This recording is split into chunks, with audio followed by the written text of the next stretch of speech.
Hello, my name is Salman Hamid, and I'm Assistant Professor of Integrated Science and Humanities at Hampshire College. I'm Kevin Anderson. I teach courses in film and anthropology at the University of Massachusetts, and this is Film Autopsy. I'm one of many specialized assassins called loopers. We eliminate people from the future. Hello, and welcome to a film autopsy of Looper. This is a new film directed by Ryan Johnson, directed and written by Ryan Johnson, starring Joseph Gordon-Levitt, Bruce Willis, Emily Blunt, and Jeff Daniels, and Camden Beauchamp plays a little kid in it. It's a futuristic sci-fi scenario, but not that far in the future. It takes place in the United States and kind of right in middle America. I think these choices are certainly not accidental. And in the basic premise of it is that Joseph Gordon-Levitt plays a looper who is essentially hired by the mafia in the future, who send back people they want to get rid of. They send them back in time, and then they're assassinated by these loopers in the present, or at least our future present. It raises some interesting questions as to, they can build a time machine, but they can't dispose of a body in the future. That was a little curious. That's the one thing that kind of threw me off right at the very beginning. How did the film strike you? Well, I think, so first of all, I'm a huge Joseph Gordon-Levitt fan. His movie choices have been really good, Yeah. And I just hope he doesn't do Batman and Robin. I really hope so. But no, this is just in terms of, that was my editorial comment, just in terms of a premise.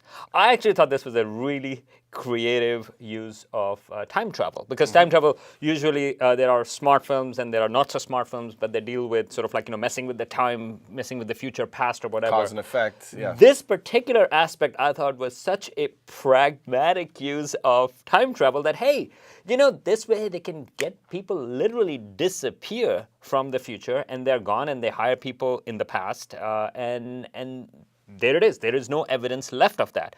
And you actually see that the time machine they have in the future, and you get just a little glimpse of that, is kind of rough and tumble time machine. This is not sort of like high tech, glamorous, but rather it's sort of like, it's the mafia operation. Right. It's not the sharper image version of the time machine. And I think that aspect I absolutely love, because I think that's a really fascinating concept, and I give credit to that, and I think the director also did Brick, which was also a fantastic, very smart film. Well, this one in that kind of rough technology in this film reminded me a little bit of, or actually in many ways, of 12 Monkeys. Yeah. Not only because it has Bruce Willis, but this kind of futuristic version of a kind of dystopian America where there's the haves and then the masses of the have-nots, which led me to think a little bit more about some kind of underlying themes in the film. I think the film is, you really have to suspend your disbelief, because if you start to do all the math in terms of time travel, it's like, oh, wait a minute, there's a lot of holes here. So if you suspend your disbelief, it's rather enjoyable.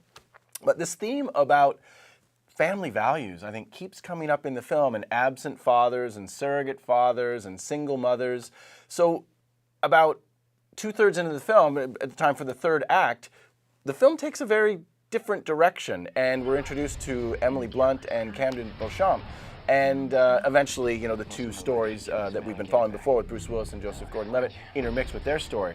I thought that was rather creative. I enjoyed that, but I felt like I was getting hit over the head a little too much with the whole family value thing. Well, that's interesting that you really got sucked in after 2/3. And I agree that it does take a different turn. That's the place where I started to lose interest in the film. And because I thought, and again, because I was trying to keep tabs of what is going on. Did you bring your calculator to the theater? I actually thought, and this is also a sign of times, because here they were talking about, well, where is the future? Which I find fascinating, and the same thing happens in Cloud Atlas, which we'll also talk about some of the time. But where is the future? And here the future is China, right? That's where the futuristic, which I find fascinating, that about 20 years ago the future was LA or other places, right? And here the future is in China. And I really liked that segment and those elements when they were actually in the future.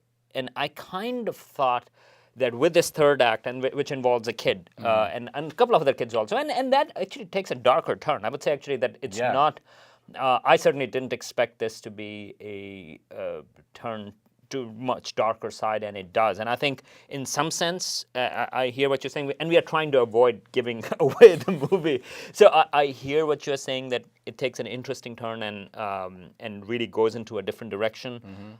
On the other hand, to me, that it goes too much in one direction and kind of leaves out the kind of things they were talking about in the sort of like in the first part of the movie.